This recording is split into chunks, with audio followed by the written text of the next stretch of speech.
Hello, podcast world. Welcome to my channel. It is 2/23/2021 at 5:58 a.m. Welcome. Thanks for tuning in. And I don't know if you've heard about the storm that's been going on here in Texas. It's the worst thing ever. Texas weather is like the most unpredictable weather I ever come across in my life.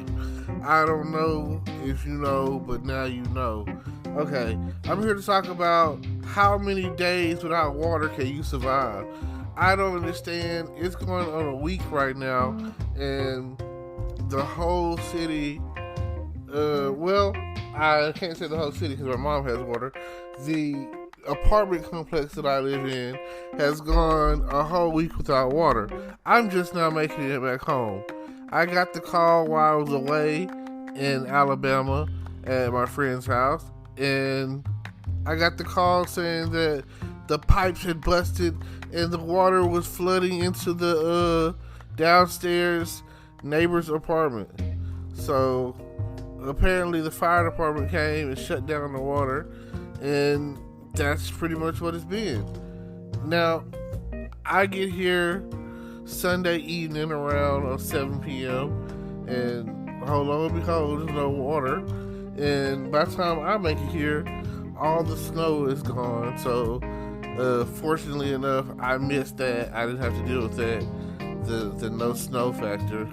And it got to the point where they told me that it got to a negative 17, and they told me, my neighbor was saying, that's colder than in some parts of Alaska. Like, it's got a negative 17. It's ridiculous. We got about 13 to 16 inches of snow in Texas. Like, even Houston got snow.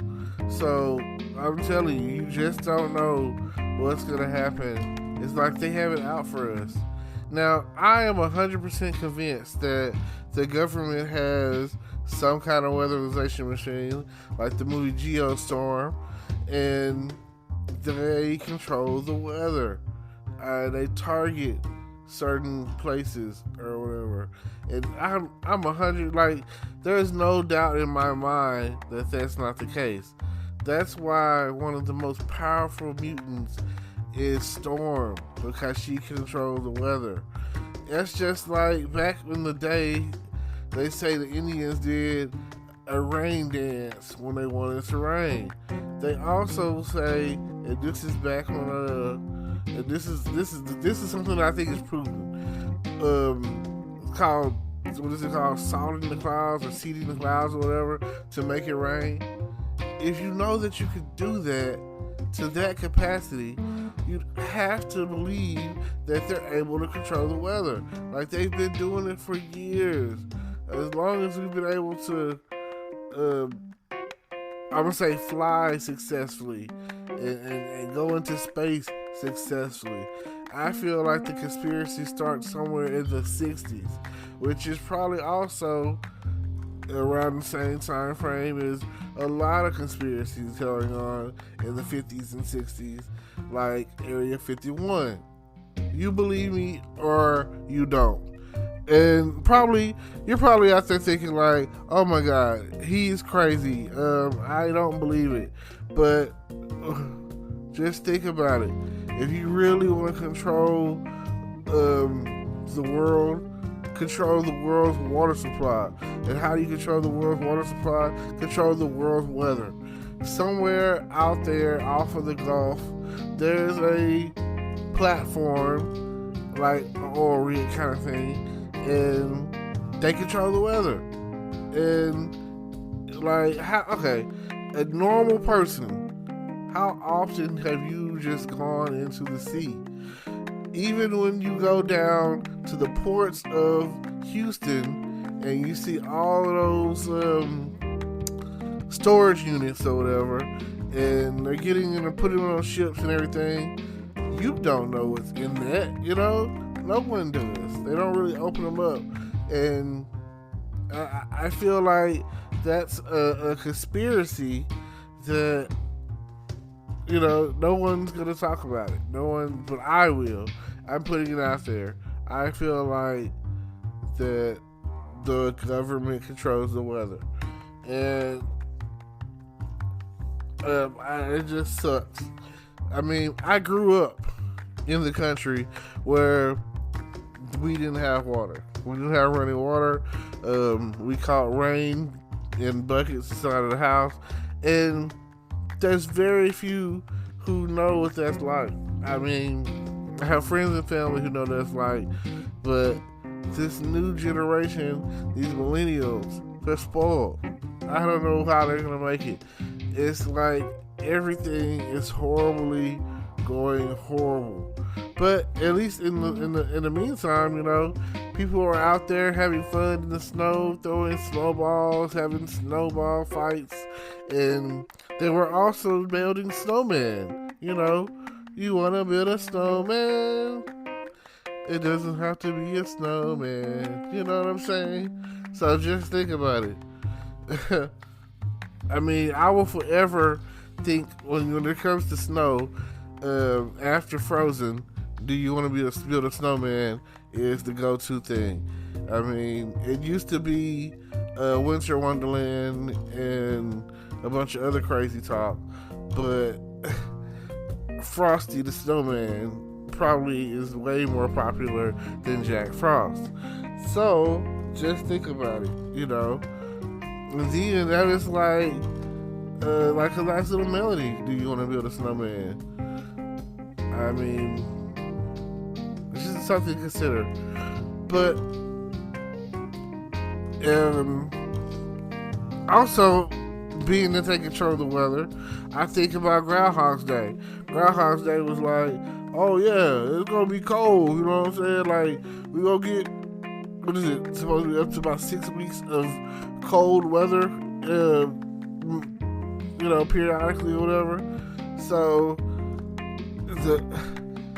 I feel like that's true no matter what. Like, what if it's not very often where they predict the weather with the groundhog field, Pastor Tony Field, and say that he did or didn't see his shadow. And I mean, of course he's gonna, whatever they think it is, because they control the weather. Like, it's even evident on movies like Back to the Future. Back to the Future was like, when he went into the future, he was like right on the tick, you know. Oh, it stopped raining right on the tick, and he was like, oh my God, you know. And just think of it like this. Something to think about. He also dissed the mail system. Now, people are getting things delivered and sent to them in the mail left and right without any remorse. So, what are we going to do? That's crazy. I mean, the mail system is dependable, I guess. Would I be able to write my future self a letter and get it and say, what is it, 30 years? Is that how it works? No, it was long. It was like 100. Let's see, 1885. I think it was the year he went to. So, 20. It's like 70 years. 70 years. Wow. Hell, man. You gotta keep something to drink when you're talking, cause you get really thirsty. You know, that's podcasting 101, everybody. Keep you something to drink.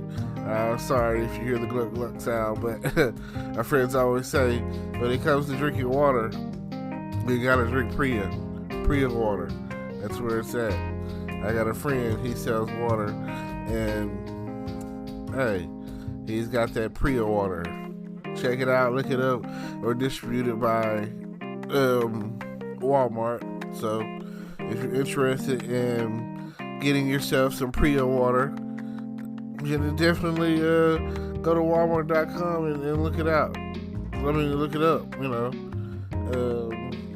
Also, if you're interested in some of my merchandise, yeah, I got a little a little bit of merchandise. I don't have much, I haven't really expanded upon that yet, but I'm gonna get some shirts that say "Go Baby" on it, and "Sexy Little Chick." I feel like I could take that out of that song. Ooh, and "For Me" on there. It's the "For Me." Yeah, like I say, it's always good to take rap lyrics and turn them into songs. But yes, I have a system with dealing with this no water situation. They came around today, and I've just been like throwing things away that need to be thrown away anyway. It's like some of the stuff that was sitting downstairs, the water got on it, so it's like I definitely throw that away. But I've had things that I don't know. I don't feel like I don't want to feel like I've become a hoarder, and the stuff that I've got here, I've been hoarding it, and it's just horrible. That's kind of how I feel about it. So yeah, I've been going through trying to pick out stuff, and I don't want to be a yay or nay. I want to just throw it all away. So for the past I don't know how long it's been, I've been putting my clothes in these bins. So, and you'd be surprised that you can end up wearing like a white tee every day and be okay with that, like as long as whatever you're wearing is clean, then you be okay, surprisingly, compared to how you have a bunch of clothes, which I do, so many clothes, but the thing about it is, if you're a hoarder or a shopaholic or a salesperson or a deal maker or a deal shopper or whatever you want to call it, then for me, that's the reason why I shop the way I do, because when I was growing up, I couldn't. So, being poor, and I'm still poor, I still have yet to have gotten myself out of that situation and circumstance, but I don't know. I mean, I'm broke, not poor, because I feel like I'm of great riches in value.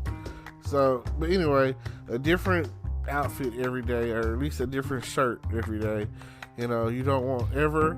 This is the rule. This is one thing that you got to learn, and this applies once you get to the point where you can go out and get a job. So about 16 is where this rule starts. You don't want people to memorize your wardrobe. You don't want somebody to be like, "Oh, you were there last week." You want to have enough clothes to wear.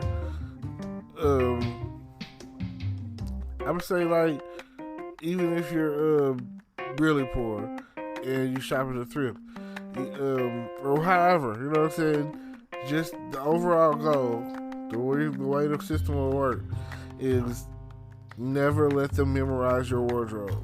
Always make it look different. Make it look like, oh, you never wore this before, or whatever. Because I had a friend, and yeah, he was limited in his choices of what he could wear, and part of that was based off his size. So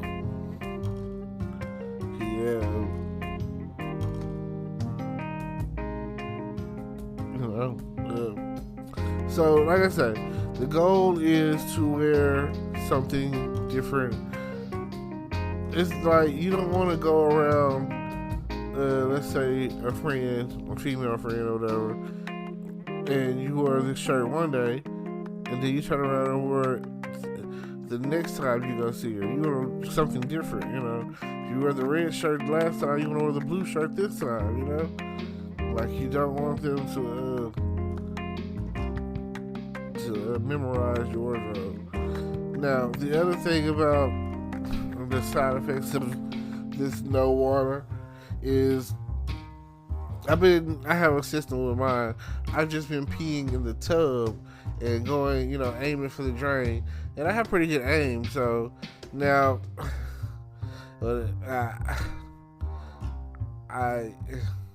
if you have to flush your toilet, right? There's a reservoir in the back, so you need water for that, So in order for you to take a number two, you're gonna need a certain amount of water to fill up that reservoir to make a flush. And when you don't have that, there's no number twos. Although I thought that the water was gonna get cut on yesterday, so I went ahead and did a number two. It was like, now that the water didn't come back on, I was like, I'm screwed, it's just sitting there. But it's not bad, the lid's closed, So yeah.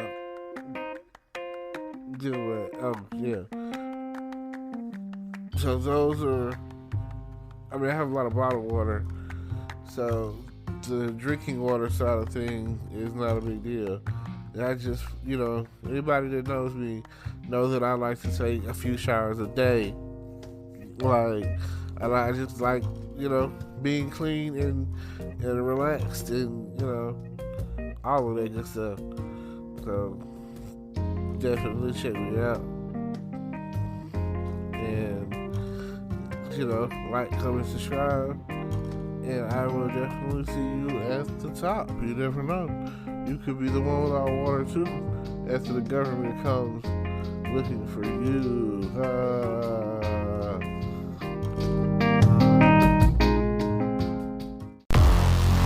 Hello, YouTube world. Welcome to my channel. Don't forget to like, comment, subscribe, and hit the notification bell so you can be notified when I drop hot content like this. And stay tuned for the next video.